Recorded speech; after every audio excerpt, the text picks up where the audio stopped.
नमस्कार. मी सागर सुधीर शाह. मी अल्पसंख्याक जिल्हा उपाध्यक्ष म्हणून काम करतो आणि मी एक व्यापारी पण आहे. सागर शेठ, फलटण शहरातील व्यापारी हा भाजपाकडे बऱ्यापैकी वळला आहे.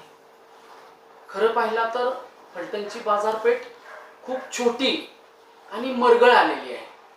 तर ती मरगळ झटकण्यासाठी भाजपाकडे काही असा विजन आहे का की फलटण शहराची पूर्वी बारामती असेल, दहिवडी असेल, लोणंद असेल किंवा इकडे पुशेगाव असेल, या भागातनं लोक खरेदी करण्यासाठी फलटणमध्ये येत होती, त्या पद्धतीनं बाजारपेठ पुन्हा एकदा उभारण्यासाठी किंवा उभारी घेण्यासाठी भाजपाकडे काही विजन आहे का? तसं बघायला गेलं तर तुम्ही म्हणताय ते बरोबर आहे, कारण बारामतीपेक्षा फलटणची बाजारपेठ ही मोठी होती. परंतु गेली 35 वर्षापूर्वी जशी बाजारपेठ होती ती तशीच आजही दिसते. बरेच 35 वर्ष झालं त्यात काही असा बदल झाला नाही आणि बऱ्यापैकी बाजारपेठ हे एरिगेटेड कमी क्षेत्र असल्यामुळं सुद्धा बाजारपेठेत उठाव किंवा असं मरगळ आल्यासारखं चित्र सगळ्यांना दिसत होतं. परंतु आता दादांनी नीरा देवधर म्हणा किंवा बऱ्याच योजनेतनं जे पाण्याचं धुमबलकोडी म्हणा, जे पाणी आणलं त्यात बराच भाग एरिगेटेड होणार आहे रणजितदादांनी, आणि त्याच्यामुळे आता बाजारपेठ बऱ्यापैकी सुधरेल. पण नुसतं पाणी आणलं म्हणून बऱ्याच गोष्टी काही होत नाहीत. ते दादांनी जे पाणी आणलं त्याबरोबर आता नगरपालिकेची कौल किंवा बऱ्यापैकी लोक शमशेरदादांकडं जे ॲट्रॅक्टिव्ह पर्सन म्हणून बघायला लागलेत. तो विषय कसा आहे की आज बाजारपेठेत पार्किंग समस्या खूप मोठी आहे.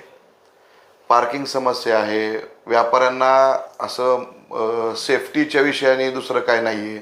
CCTV वगैरे हे नुसते लावल्यासारखे आहे, त्याचा काही उपयोग झाला नाही आहे. तसं शमशेरदादांनी जे सांगितलं आणि त्यांचं व्हिजन आहे की बाबा बाजारपेठ चांगली करण्यासाठी पार्किंगची व्यवस्था ते प्रॉपर ठिकाणी करतीलच आणि त्या पद्धतीने चाललीच आहे. आणि जे दुकानांपुढं जे गाडे लागलेले असतात किंवा काय लागले असतात त्यांना पण एक व्यवस्थित प्लॅनिंग करून दिलं की त्यांचा पण तो धंदा बऱ्यापैकी चांगल्या ठिकाणी होऊ शकतो. आता इथं खाऊगल्लीसारखा विषय आहे, परंतु बऱ्याच ठिकाणी बाजारपेठेत असे गाडे वगैरे लागलेले आहेत.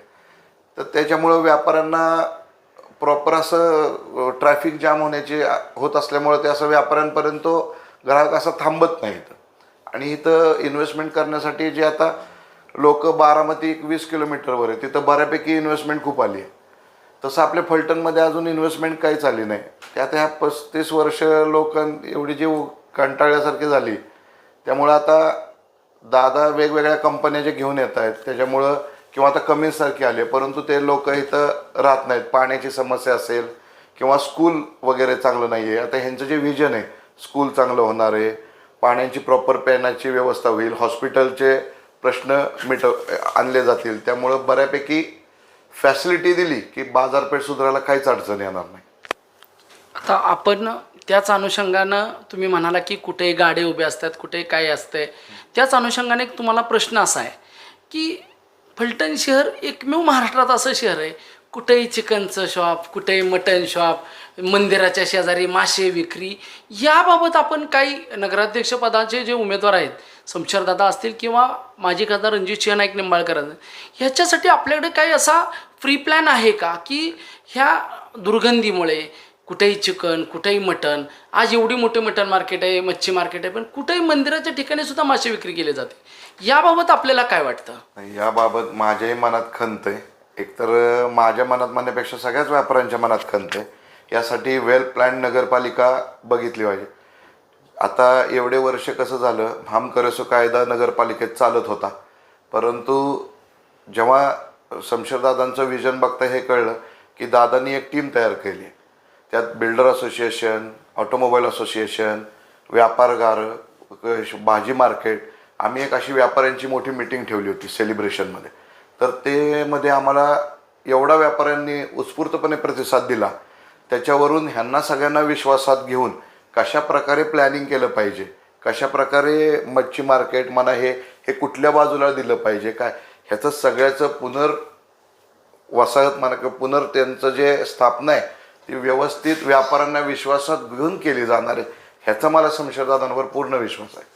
आपण बिल्डर असोसिएशनचा विषय काढला, आपण उपाध्यक्ष आहात. हो. सुरुवातीला नगरपालिकेमध्ये पार्किंग दाखवलं जातं आणि एकदा त्याचं परवाना आला, कंप्लिशन सर्टिफिकेट आलं की परत तिथं शॉप तयार होतात, त्याला पार्किंग सोडलं जात नाही, कुठे अस्ताव्यस्त गाड्या, त्या रिंग रोडचं अक्षरशः माथेरं झालं आहे.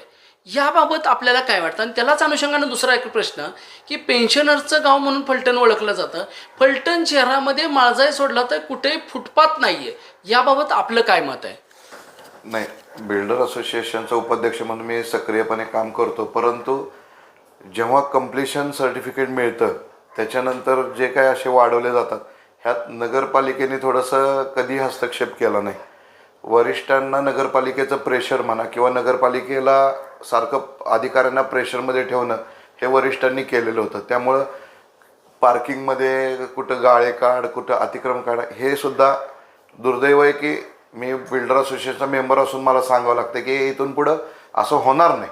कारण ह्यासाठी दादांनी एक बांधकाम विभाग जो स्वतंत्र केला आहे तिथे एक स्वतंत्र ATP बसण्याची व्यवस्था त्यांनी केली आहे आणि आपण एक त्या ठिकाणी टोल फ्री नंबर आपण आयोजित करतोय की जेणेकरून काय चुकीचं दिसलं, जे कळवलं तर त्याच्यावर 100% ॲक्शन घेतली जाईल, हे नक्की. आपण ATPचा विषय काढला. फलटण शहरामध्ये 1-1.5 वर्षापूर्वी खूप मोठं रणकंदन माजलं होतं ATP वरूनच. याबाबत आपलं स्वतःचं वैयक्तिक मत काय? नाही, ते ATP थोडासा विषय कसा झाला की आमच्या नगरपालिकेत सत्ता नसल्यामुळं त्या ATPला लगाम राहिली नव्हती. त्याच्यामुळं त्यांनी चुकीचं आमच्या पण निदर्शनास असं की त्यांनी खूप चुकीचं वागलं आणि दुर्दैव असं की त्यांना आम्ही सुद्धा खूप मदत केली होती. हे आमचं दुर्दैव, हे मला ते पण सांगायला वाटतं. परंतु त्याच्यानंतर त्यांचा स्वभाव जसा कळला तसं आम्ही दादांना, आदरणीय रणजितदादांना सांगितलं की ATP हा नको, काही करून तुम्ही बदलून घ्या. हे जर थोडंसं वागणं व्यापाऱ्यांना आणि ह्यांना चुकीचं वाटतंय आणि चुकीचं आहे. त्या क्षणाला दादांनी ॲक्शन घेऊन त्यांना इकडून हाकलून लावलं म्हटलं तरी चालेल आणि त्याच्या जागी दुसरे अधिकारी नेमले आहेत. आपण बिल्डर असोसिएशनचे उपाध्यक्ष आहात. शासन कोट्यवधी रुपयांचा निधी वरून पाठवत असतं, केंद्र असेल, राज्य असेल किंवा तुमचा स्थानिकचा निधी असेल, नफा फंड असेल. दर्जेदार कामं होत नाहीत फलटण शहरामध्ये, याबाबत आपलं मत काय? याबाबत म्हणजे जसं ATPचं खलाटे साहेब सेम तसंच आहे. तुम्ही नगरपालिकेच्या अधिकाऱ्यांना प्रेशरमध्ये जर ठेवलं तर कॉन्ट्रॅक्टर लोकांची म्हणजे काय म्हणतो आपण त्याला, दर्जेदार क्वालिटी ही तुम्हाला दिसणारच नाही.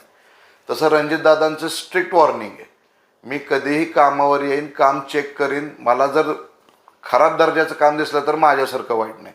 आणि ह्याचं उत्तम उदाहरण म्हणजे तुम्ही बघताय की कॉन्क्रीट रोड, जे फलटणमध्ये एवढे वर्ष जे बजेट येत होतं 120-130 कोटीचं आपलं काय बजेट असेल, ते साधे रस्ते केले जायचे, डांबर केले जायचे. ते कुणाला काम मिळतंय, किती वेळा त्यांचं रिपिटेशन होतंय, दरवर्षी आलेला फंड त्या रस्त्याच्या कामात घालवायचा, बाजारपेठ, गार्डन डेव्हलपला तो फंड शिल्लक राहत नव्हता. परंतु आता दादानी व्हिजन मोठं ठेवून जे इंटरनल रस्ते आहेत ते सगळे पालखी महामार्गामध्ये घातल्यामुळं कॉन्क्रीट रस्ते झाले. आता गेले 35 वर्ष, 40 वर्ष, 50 वर्ष आपल्याला नगरपालिकेचा फंड त्या रस्त्यावर म्हणजे आपण घालायची गरज नाही. तो पालखी ह्याच्यात वर जे केल्यामुळे तो झाला. आणि परंतु आता जो आपला फंड शिल्लक राहील तो फलटण डेव्हलपमेंटसाठी 100% वापरला जाईल. फलटण नगरपालिकेपासून 1 किलोमीटरच्या रेडियसमध्ये आपली फलटण नगरपालिकेची हद्द संपली जाते. ह्याचं पण आम्हाला दुर्दैव आहे. परंतु ती का एवढे दिवस हद्दवाढ झाली नाही? फलटण नगरपालिकेपासून 1.5 किलोमीटरच्या रेडियसच्या बाहेर 200-200 एकर जमिनी कुणाच्या आहेत, काय आहेत, त्याच्यामुळं हद्दवाढ झाली नाही. म्हणजे स्वार्थासाठी हद्दवाढ केली गेली नाही. तर हद्दवाढ केली गेली की 100% व्यापाऱ्यांना आणि बिल्डर लोक आमच्या लॉबींना बाहेर बिझनेस करण्यासाठी स्कोप चांगला मिळतो, नगरपालिकेच्या फॅसिलिटी मिळतात. आजकाल मार्केटमध्ये फलटण शहरात फ्लॅट घ्यायसाठी लोक इच्छुक आहेत, बाहेर जाताना ते विचार करतात. त्यामुळे आमच्या लॉबीला पण दिवस चांगले येतील. हद्दवाढ होणं गरजेचं आहे. ते नक्कीच शमशेरदादा आणि रणजितदादा बसून हद्दवाढ करतील. आपण हद्दवाढीचा प्रश्न थोडा वेळ बाजूला ठेवू. फलटण शहरामध्ये चोऱ्यांचं प्रमाण प्रचंड वाढलेलं आहे. याबाबत आपण आपली सत्ता आहे, देवभाऊ आपले गृहमंत्री आहेत, याबाबत आपण जिल्हा उपाध्यक्ष आहात, माजी खासदार रणजितसिंह नाईक निंबाळकर किंवा शमशेरदादा यांच्या माध्यमातून पोलिसांच्यावर काही असे निर्बंध राहतील का की 24/7 लोकांच्या सुरक्षितेसाठी त्यांनी राहिलं पाहिजे? मगाशीच सांगितलं की एक जो CCTVचा जो विषय आहे तो प्रॉपर CCTV हा प्लॅनिंगने 300 मीटरवर एक CCTV कसा लागेल, व्यापाऱ्यांना त्याची सुविधा कशी होईल हे 100% बघितलं जाणार आहे. इवन प्रत्येक चोरीचं प्रमाण बघायला गेलं तर आधीचे जे होतं फलटणमध्ये सारखं घरफोडी ऐकायला मिळायचं, बाजारपेठेत काय ना काहीतरी कुणाला लुटलेलं मिळायचं, रस्त्यावर व्यापारी लुटलेलं मिळायचं, हे गेले तुम्ही बघा. जसं दादांकडे नगरपालिकेचं थोडंसं लक्ष आलंय तसं हे कमी कमी होत चाललंय. 100% व्यापाऱ्यांना, चोरीमारांना, ह्यांना कसल्याही प्रकारचा व्यापाऱ्यांना त्रास होणार नाही आणि प्रशासन पूर्णपणे सक्रिय राहील. आपण रात्रीच्या गाड्यासुद्धा वाढवलेल्या आहेत, त्यामुळं त्या काही अडचण येणार नाही याची 100% खात्री आहे. आपण शमशेरसिंह नाईक निंबाळकरांचे जवळचे सहकारी म्हणून मानले जातात, त्यांना नगराध्यक्षपद खेचून आणण्यासाठी आपण काही वेगळी व्यूहरचना केली आहे का?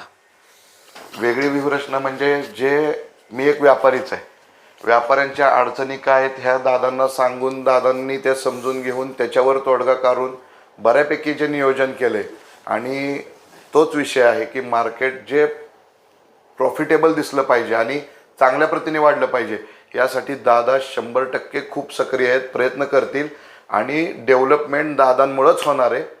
त्यामुळे तुम्ही निर्धास्त राहा, चांगल्या पद्धतीने डेव्हलपमेंट होईल. धन्यवाद.